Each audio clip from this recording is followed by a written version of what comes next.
Hi, I'm Janet Jones, your happiness millionaire, and thank you for tuning in. You're about to listen to an interview with myself and Carol Dodsley, the How To Girl. We talk about how to get more from life and how to increase the level of happiness even when life is challenging. So get yourself a nice cup of tea, relax and enjoy the interview. Now, if you listen all the way to the end, you'll also find some great prizes about our seminar that is coming up. So enjoy, and I'll speak to you soon. I haven't been on one of my expert interviews before. I'm Carol Dodsley, better known as the How To Girl. I love connecting entrepreneurs across the world, and I scour the world for people who are experts in their niche. People who really know what they're talking about and can add value and share top hints and tips with you to help you to take your life and your business to the next level. And that's the sort of expert I have got with me tonight. And I'm going to go over and introduce you to my special guest. So I'm going to say welcome to Janet Jones from the Happiness Millionaire. And I'm not going to tell you a thing about her because I'm going to let Janet tell you about her herself. So Janet, hi and welcome to the show. Hi Carol, thank you very much. So I'm introducing myself. I'm Janet Jones, known to many as the Happiness Millionaire. And at Happiness Millionaire, we help people get rich, but that is rich in relationships, in income, in confidence, health and happiness. I'm also a photographer, an author and a speaker. And at Happiness Millionaire, we've done something really quite unique, and we have taken and revolutionized a time-tested system to success and happiness by Napoleon Hill. And we've created an up-to-date learning method by bringing photography and psychology together and teaching Napoleon Hill's fabulous 13 steps to success and happiness model. And we're getting amazing results. Wow, and I love the way I can see the passion there as you're introducing yourself.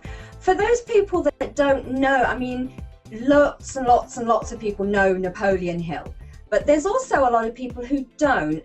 And I know that there's also a lot of people who have actually read Napoleon Hill and the Think and Grow Rich, but they have no idea that there's 13 steps, because it's a book that you read it and you actually have to read it quite a lot of times before you really get it. And I know people miss those 13 steps. So just tell us a little bit more about who the heck is Napoleon Hill and what are you talking about 13 steps and how is that going to make people happy?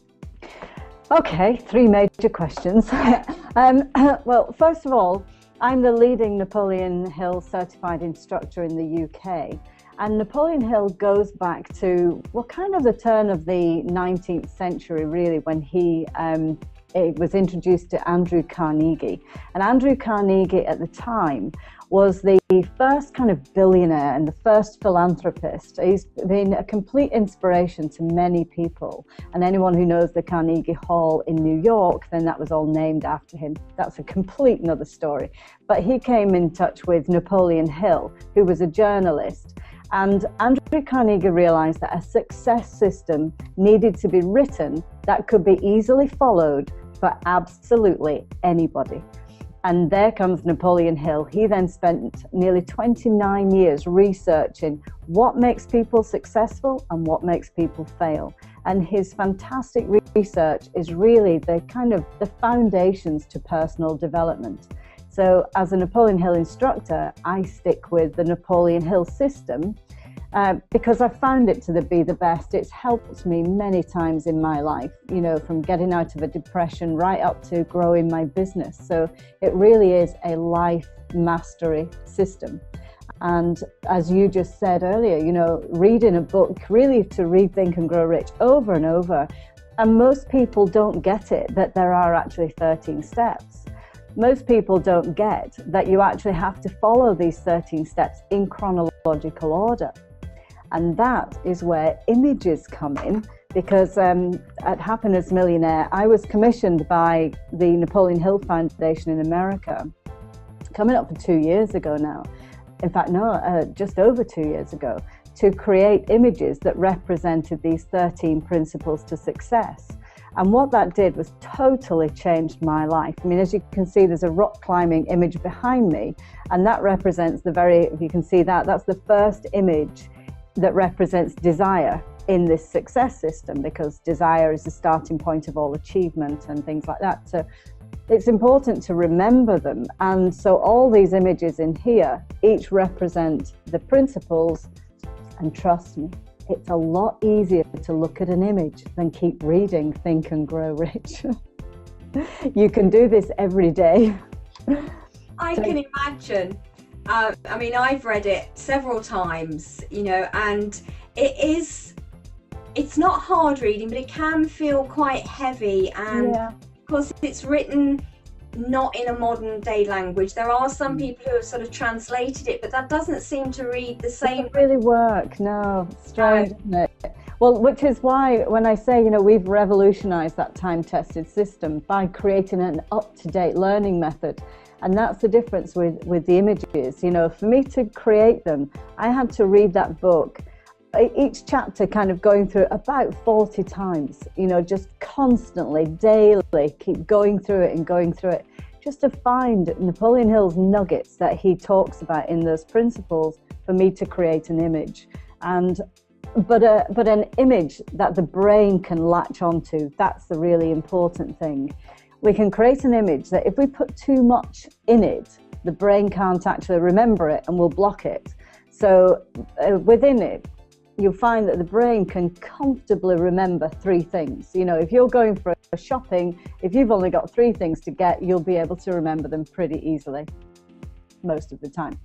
And so with these images, there's only a maximum of 3 kind of parts to the image, and every single one of them has, they're personified. So every one of them has a part of a human in it. So this rock climbing image has a rock climber in it. Let me see, this is for organized planning. I don't even see that. And you'll see there's just a part of a person in there. And this is about taking control. So this is holding the plan in your hand and taking control of your life. So each one of them have these things that are easy to remember. So eventually the mind can pick up the images and you don't even have to look at them. The mind has just got them. Cool.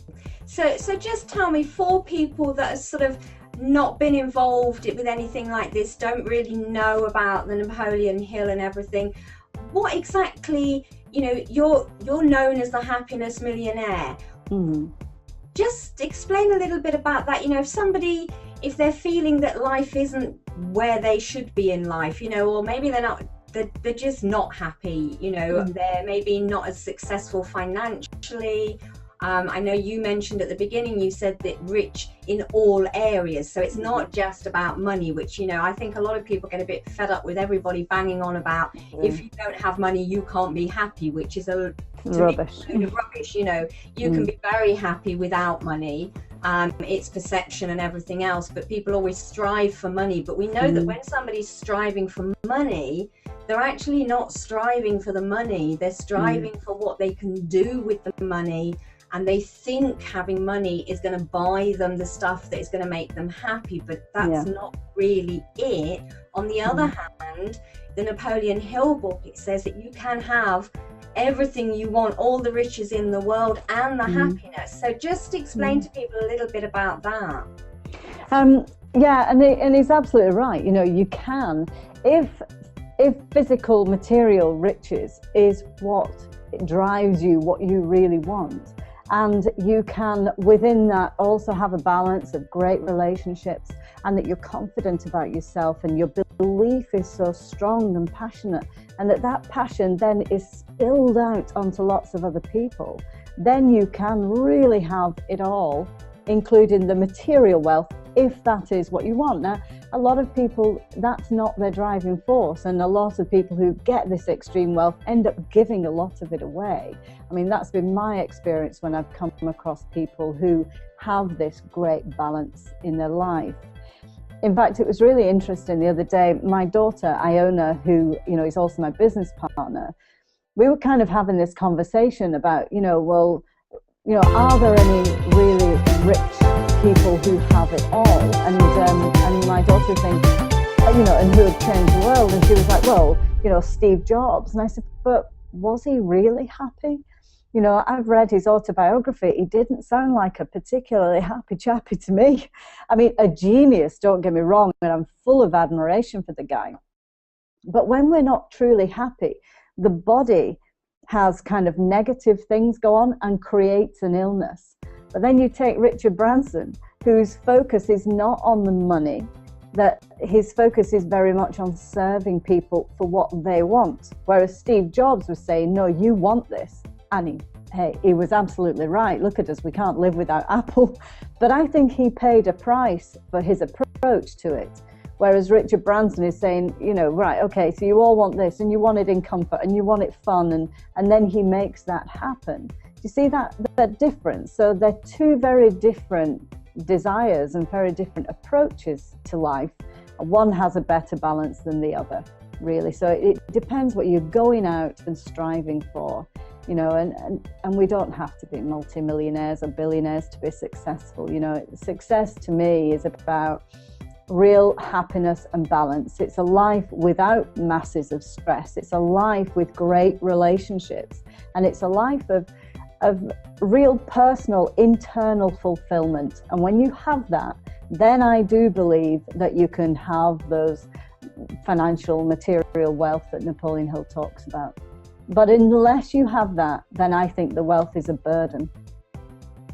Does that make sense? Have I come across clear? It makes perfect sense to me. And I think, and I think that need for money is often so much a burden that people are so needing the money. We know that at the moment we're in a really difficult economical time and everything, and lots of people are hard up. We know that, when you look at all the graphs about the wealth, financial wealth in the world, it's the top 4%, and then you go down and there's like 60% and 20% who are just making do it. And a lot of people are really chasing the money rather than looking at and having that happiness first and foremost. How do people that are not happy with their situation, I know that you have 3 specific steps that people can follow, because there are a lot of people that sit and they listen to things like the way we're talking, and quite often people who are not in the place they want to be will be sitting there going, well, it's all right for them to talk, they've got what they want, I haven't. We hear that all the time. So sort of tell us a little bit more about that and the 3 steps and how it can make a difference to someone's life, even if they are in a really horrible, negative place right now. Okay, well, what I love about what you've just said in that is that, it's all right for them, they've got what they want. All I wanted was a great way of thinking. What I wanted was for my mind, my peace of mind, and my internal joy and happiness to be intact. Now, nearly 18 years ago, coming up for 19 years ago, I received some of the worst news of my entire life. And I'm sure your listeners have all had some terrible experiences and discovered that life kind of goes around in a drifting phase. And at some point you'll get breaks in these drifts, whether that's redundancy, divorce, whatever. For me, on October 29th in 1994, I was married, 2 children, one child who was 2 at the time, and we'd been off, I was 7 months pregnant, we'd been off for a weekend with friends in Scotland, we lived in Edinburgh, and we'd had a fantastic time. It was October, the colours were magnificent, and when I returned home, we got to our flat in Edinburgh and I could hear the phone ringing inside. So I quickly fumbled with the keys and climbed it and grabbed the phone off the wall. And it was my sister Lynn. And she said, oh, hi, Jan, are you sitting down? And I was like, well, no, but I can. And there was no chair. So I sat on the floor with my bump on my knees. And she said, it's Dad. And I said, he's dead, isn't he? I knew from that one phone call, and she said yes, which was horrendous in itself. Now, the day after, we went down to the family home, and I remember going up to the I was sort of ushered into the house by my mum and my two sisters and pushed up the stairs to mum and dad's bedroom. And I'm thinking, what on earth are they doing? And I remember my sister Lynn putting her hand on my back and she just said, it's going to get worse before it gets better. Oh, can this really get any worse, you know? So I went in and there's lots of small talk going on until my eldest sister, Rose, just looked me in the eye and she said, Dad killed himself. Well, my life just totally shattered.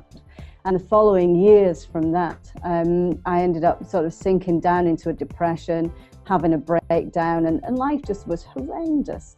And by then I had 3 children as well, and that was when Napoleon Hill came into my life. On the day that I was decided I'd go for antidepressant tablets, my father's option was not an option for me. And I figured, you know, there's only 2 things I can think of when you're feeling like that. One was what my dad did, and the other one is antidepressants. But Napoleon Hill, in a piece of direct mail, landed on my doorstep, fortunately, before I picked up the phone. And that was when I discovered that actually you don't need antidepressants and you don't need to commit suicide. You can change your thinking. And to be honest, Carol, that's where my passion absolutely comes from, you know. So I'm driven to just get this message to people, and by doing it with images, it just makes it available for everybody, you know. Everyone can have this. It's simple. So just give some people some ideas of how can they, I mean, obviously I know you can't go through everything because we only have an hour, but you know, what tips can you give people, or what stepping stones, what first steps, something that they can take away and actually that is going to make a difference for them? Right. Well, the first thing that I would say is you have to accept yourself and say, I can get out of this mess, because it's all down to me. You know, there's only 2 things. If you don't have goals, you have problems. And I realized all those years ago, I had no goals. I was just getting through one day after the next. I was very much on the hamster wheel, very much concerned and worried about money and whether I was on the right path, whether I was married to the right person, is my life going where I want it, all this kind of stuff going round and round and just eating me up. And when I realized that it was my thoughts that were eating me up, hey presto, I can do something. And then I've trained my mind to think very differently, you know. So, and you do that by following these steps. So the first one is to have a desire. Well, hey, let's desire to change our life, you know, not desire to be a millionaire. You can do that another day, but just desire to change your life, to make the decision. Today's the different day. Today's my new day. And then have complete belief in it. Now, that is about following these 13 steps using the images. But let's go back just another stage, right? Let's say if these things have not come into your life. Step number 1 is you must change your state. I said I would give you 3 steps, okay? These are the 3 steps. And these are Janet Jones's steps. So number 1 is change your state. Every morning, the first 5 minutes when you get out of bed are the most important time. Now, everybody goes from the sleep state into the awakened state. It's during that time, that's your choice point of how your day is going to unfold. And you get out of bed, and you must do something with action in it. So personally what I do is I go for a walk for 3 miles in the morning, regardless of the weather.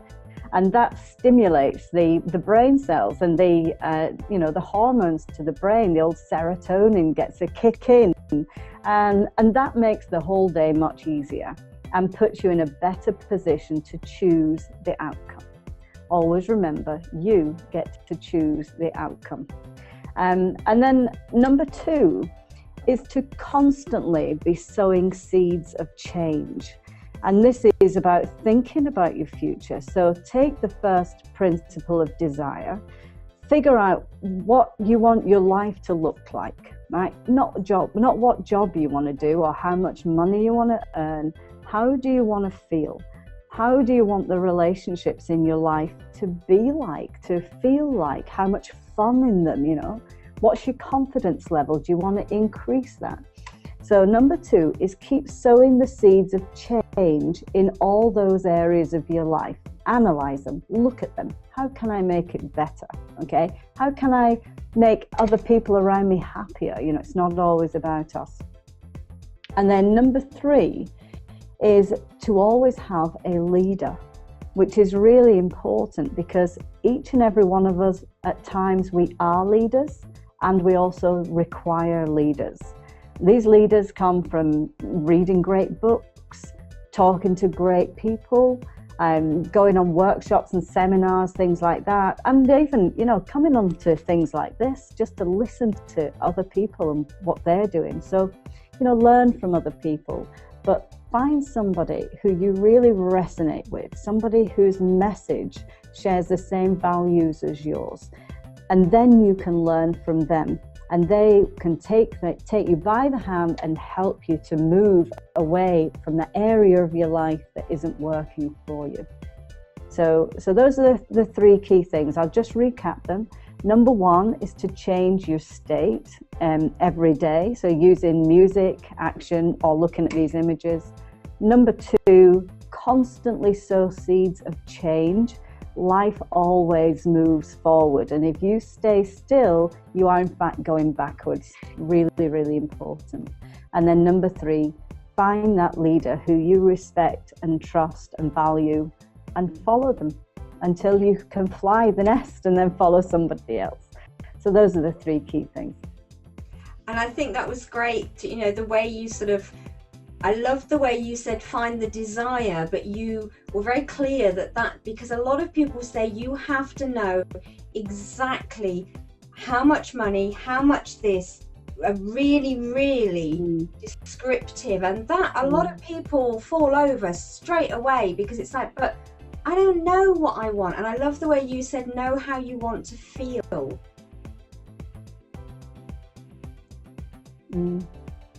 Well, that's how it's worked for me, you know. I mean, because I think from there you can build on things, you know.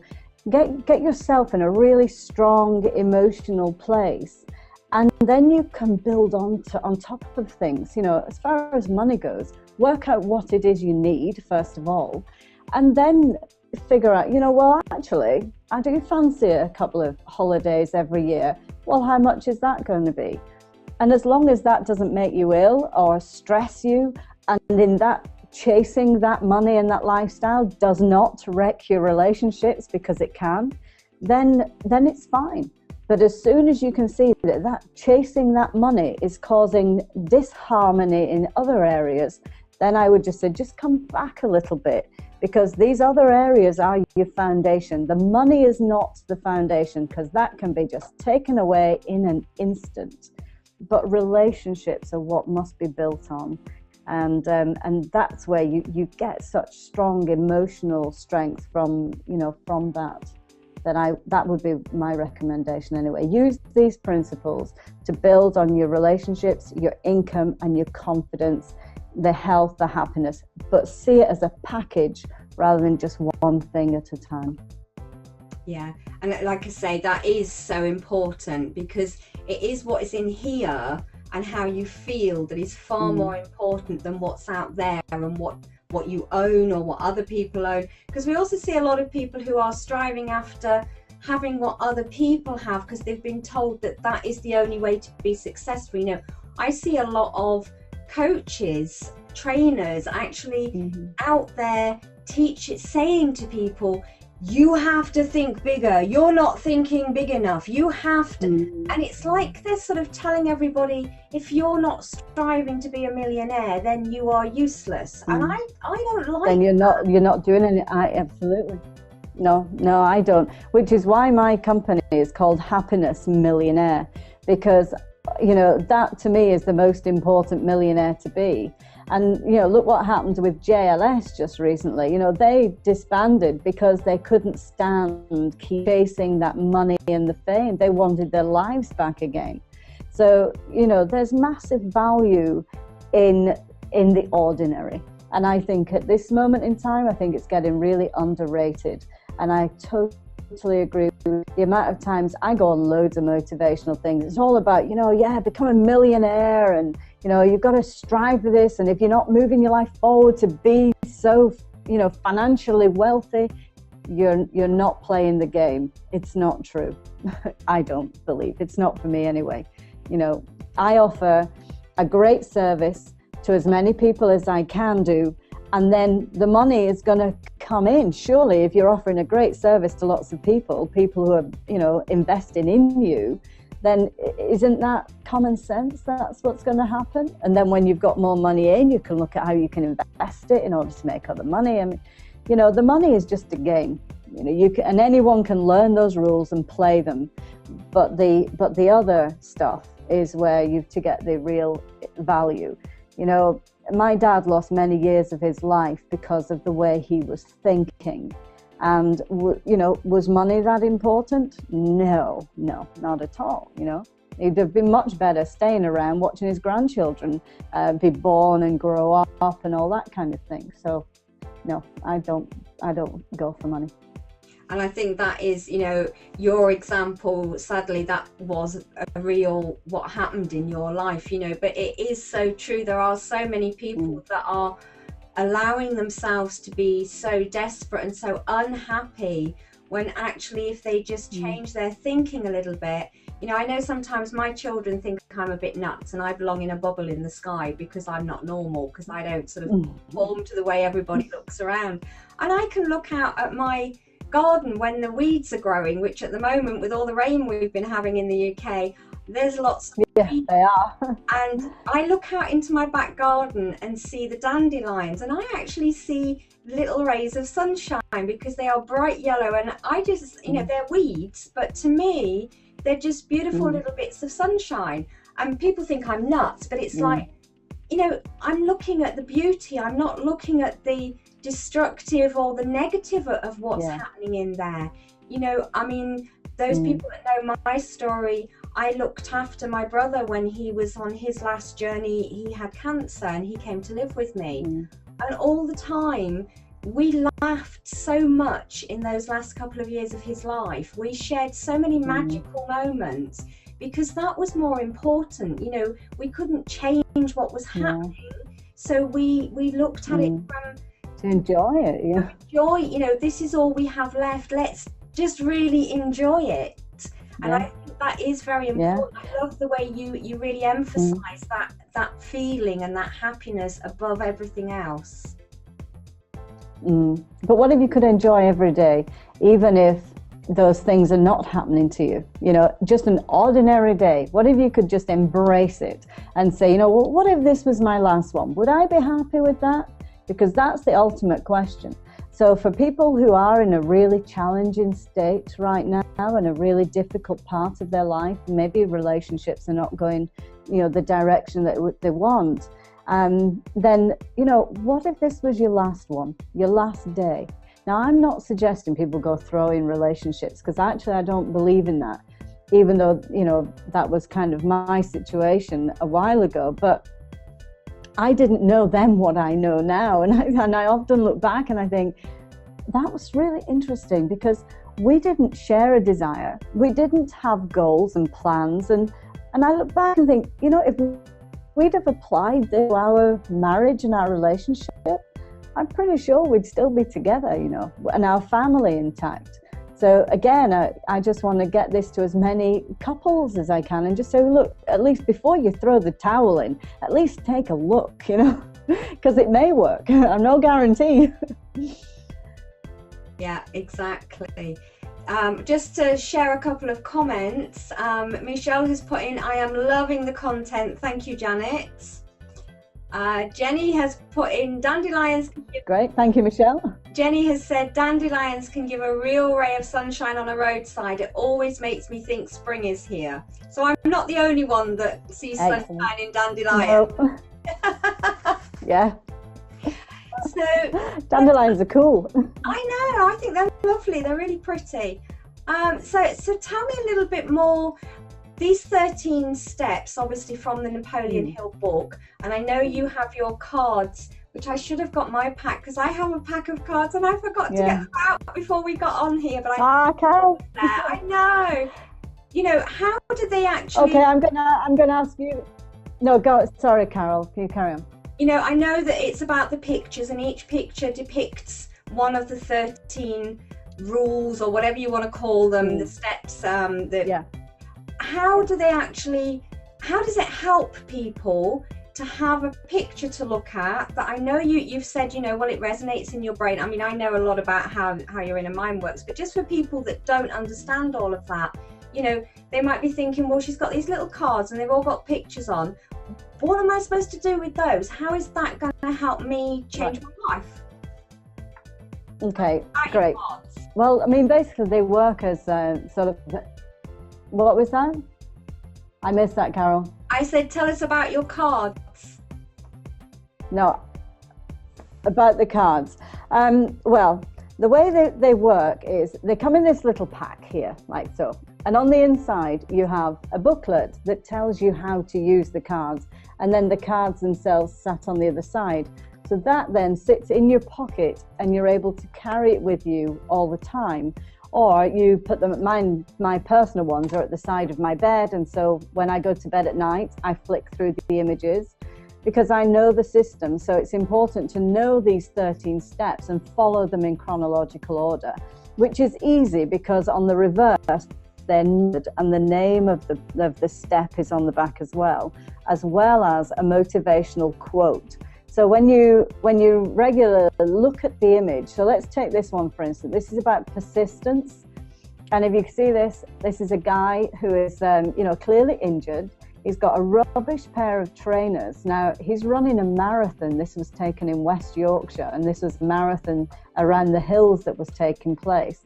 And he's got a long way to go. I would put money on this guy finishing. And that's what this image represents. It's about keep going, even when the going is tough, you know, do not quit, do not give in. So on the reverse, it says about that it's persistence, and you've got a quote about persistence and a little space where you can write your own thoughts.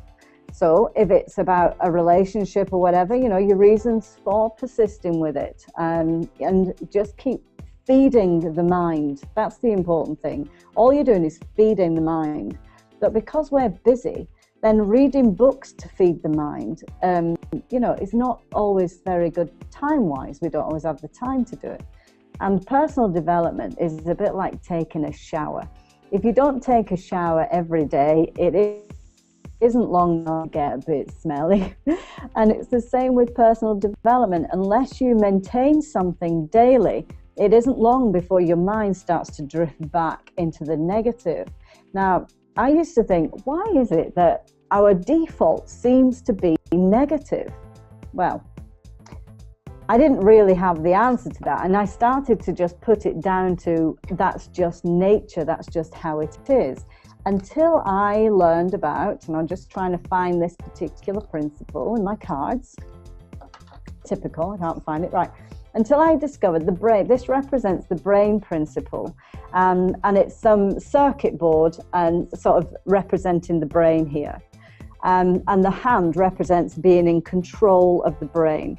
Napoleon Hill says that the brain is a transmitter and receiving station to thought. Minds are all connected with energy. Now, if you've got 97% of the population who are living in fear and doubt, that's the energy coming out of the majority of people's brains. Well, if we're a transmitter and receiver station and we're not working on our own brain in order to keep it moving forward into our desire and climbing this wall of our desire, then our brain gets drawn like a magnet into the 97% of people who are living in fear, doubt, and worry. That's the reason why default is negative. That's really fascinating. I've never heard anybody describe... Sorry, Carol, I'm losing the sound, I'm afraid. I think it's your connection. It is going in and out a bit. Can you hear me now? Yep, can you hear me? Yes, yours was as well, but I can hear you now, Carol. Yeah. Yeah, I think that, you know, a lot of people... It's just on and off, but go on. And I think, you know, Michelle has just said, what an excellent analogy. She loves the bit about if you don't shower regularly, you'll get a bit smelly. But I also think what you were just describing there about the collective energy, so many people don't realize that. People, they, you know, we are energy. And I often talk to people and say, you know, you are energy, and what you give out and what you receive, it's all energy around you. And they go, but that's not, it's like, well, if you weren't energy, then you would need a plug. You would have to plug yourself in the morning to be able to move. How do you think we move? You know, we don't have plugs. We don't get wound up. We have to be fueled by energy. And, you know, and I just love the way you explained that you have to keep feeding your mind the positive energy if you don't want that collective. And this is why people say, to be successful in whatever way you consider success to be, that you need to surround yourself by other people who feel the same, so that energy is in there, isn't it? And here's another thing as well. You know, they say divorce is contagious, and it's contagious because of that example that I just gave you about the mind connection. And it's a little bit like when you, say you wanted a blue BMW and you started to look for blue BMW, suddenly there's blue BMWs everywhere. And it's just the same. If you're going through challenges in relationships, you will find people having relationship challenges and you'll get drawn to them like a magnet. Stay away and go and work on your situation between you and the person in the relationship, to go to all these other people, because they'll drag you into that arena, and it's infectious and it's very hard to fight off. So, you know, got to be real careful. But there's a lovely poem actually that I've created. Well, it's not my poem, it's by a lady called Ella Wheeler Wilcox, which goes... Oh no, we seem to have lost Janet just as she was about to recite a lovely poem for us. I don't know if Janet can hear me, but she's frozen here on our screen. So I'm hoping that she will... Thoughts? Can you hear me? You had frozen out at that stage, Janet. I think your connection was taking you away. So if you want to start the poem again. Start this one again, right? Okay, I'll take a sip of water in the meantime. Okay, it's called You Never Can Tell by Ella Wheeler Wilcox. It says, you never can tell what a thought will do in bringing you hate or love. For thoughts are things, and their airy wings are swifter than carrier doves. They follow the law of the universe. Each thing creates its kind, and they speed o'er the tracks to bring you back whatever went out from your mind. It explains it all, I think. It certainly does. I love that. I'm going to ask you to type that up and we can put it into the comments for everybody, because I also want to put the 3 steps you gave everybody into the comments in the event, so everyone's got that to look back on. But I think that is a brilliant poem. And at the back here, Janet had actually left the hangout. Sorry, I'm back. So if anybody is wondering, why have we got 2 pictures of Janet and only one of Carol? Oh, maybe it's my boyfriend. Yeah, the one in the middle will disappear at some stage. There you go, it's gone. Janet crashed out on us. Okay, so Janet, if people want, obviously, we've been sharing lots of great stuff tonight about the way your mind works and thinking about the energy and Napoleon Hill stuff and your lovely little pocketbook. How do people actually get to find out more, and how do you help people? Do you work one-on-one with people? Do you run workshops? You know, how do people actually get more of how can they come and work with me? Yes. Get some of my energy. Yeah. Well, I do seminars and I do 3-day workshops. So I do seminars 4 times a year, and my next one is coming up on the 18th of May. And then I do 3-day workshops also 4 times a year. And in between all of that, I'm writing books and doing videos and audios and things.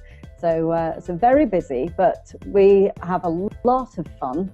On the workshops, we eat cake and we do Zumba. And so I have a girl who's a Zumba teacher, or a dance teacher, I should say, and she livens up the body and I liven up your brain, and everybody leaves with a buzz and determination and courage and conviction to go and make a change in their life. And I get feedback all the time from people and say, oh, since your seminar, I've done this, that and the other, and and it's just marvellous.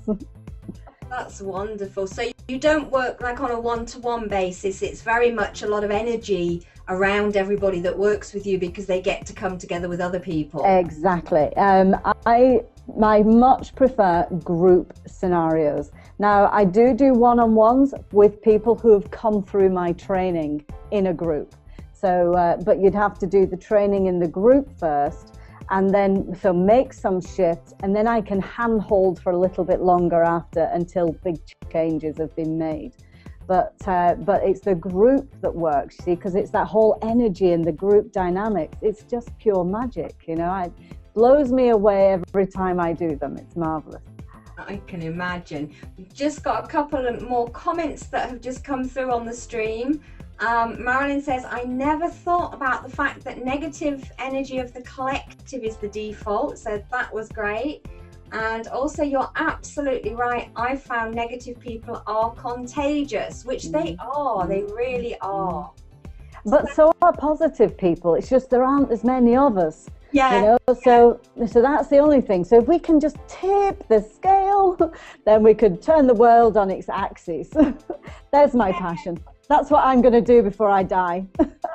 Yeah, I mean, I love the thought of that, but I actually think that if we did that completely, I don't think we would have a great world. You know, people talk about world peace and everybody being happy and everybody being successful. And I think that would just be a world that doesn't work. I think we have to have these differences. Yeah. And it's you're quite right, because you know, chemistry always has a plus and a minus, doesn't it? And everything in life works as a plus and a minus, and that's really important. But it's also important to be aware of that, because when you're feeling down, then there's an opposite up emotion, and you get to choose one or the other. Everything we're doing, we're choosing one or the other. So they exist side by side, and you can't escape that. Exactly. Now, I'm very mindful of the time, and what I want to do is I want to thank you for coming on and sharing so much great stuff. And I'm just going to take a sip of my drink, and I'm sure you probably need a sip of your drink. Cheers, everybody. You're very dehydrated. You know, if anyone ever does a webinar or you're doing a chat show or anything else, you need lots of water because it does dehydrate you. So we're both just going to take a sip of our drink. I do think I'll get myself a nice wine glass in future instead of a pint glass. So. Yeah, I actually have a nice cut glass that I save especially for my TV shows. No, it's the glass I use all the time, actually. I think I got that from my mum. I can drink from a pint glass. Yeah. I feel very uncomfortable because it's too big and I'd probably pour it all over my face. So I tend to have my nice. It's one of the things that my mum instilled in me, bless her heart, when she was alive. You always have posh glasses. Absolutely. Well, I always have my orange juice in the morning from a crystal glass. That's just a habit. There you go, you see. So again, like I say, thank you so much for sharing all of this. We will put the links to things into the comments. We've got some more stuff. Don't everybody run away yet. But just to sort of, that was everything that we're going to share tonight that we have time for. But I know that Janet has a couple of things to talk about. First of all, we're going to talk about the exciting event that is coming up, if anybody is going to want to go and join that, which I am sure anyone listening is going to love the thought of that. And also, Janet's got some special surprises for you.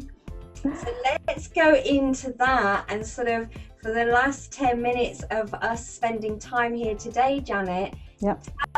Start off by telling people how they can act, because I know you have 2 special gifts, prizes, whatever you want to call them, that you're going to give away. So tell people what you're going to give away, and then we'll tell them how they can get themselves in for a chance of actually being one of the people that gets one of those prizes. Okay. Well, the first thing is the event on the 18th of May. I have a free prize for that. One place, it's worth £67. And but just to give you a little bit more information about the day that we have together, it's really, really great fun. And if you've enjoyed listening tonight to about the thought energy and understanding, because when we understand how our minds work, we also understand how other people's minds work, and then we can find harmony with one another. So on that day, I work quite hard about getting people to understand this thought energy. And I cover the first 3 principles to the success system. You see, we believe that life is a piece of cake, so long as you have the right ingredients. And we also believe that we have those right ingredients. So, and we build this cake model, and the first cake layer is that of thought. And so we cover those thought principles, which are desire, faith, and autosuggestion. Autosuggestion being the language that is going on in your mind. So we cover all those things, and by the time you leave, you will understand a little bit more about how your mind is working, and then you can start the process of making the changes. Now, obviously, it's a really big system, so I can't teach it in a day. So we do a very intense 3-day workshop, which is coming up at the end of June.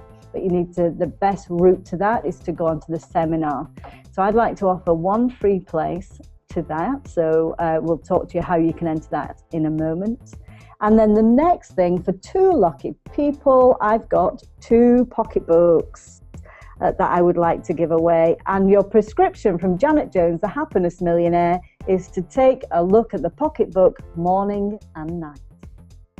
Great, I hope you really enjoyed all of that and that you got some golden nuggets out of there, just to help in life, even just a little bit.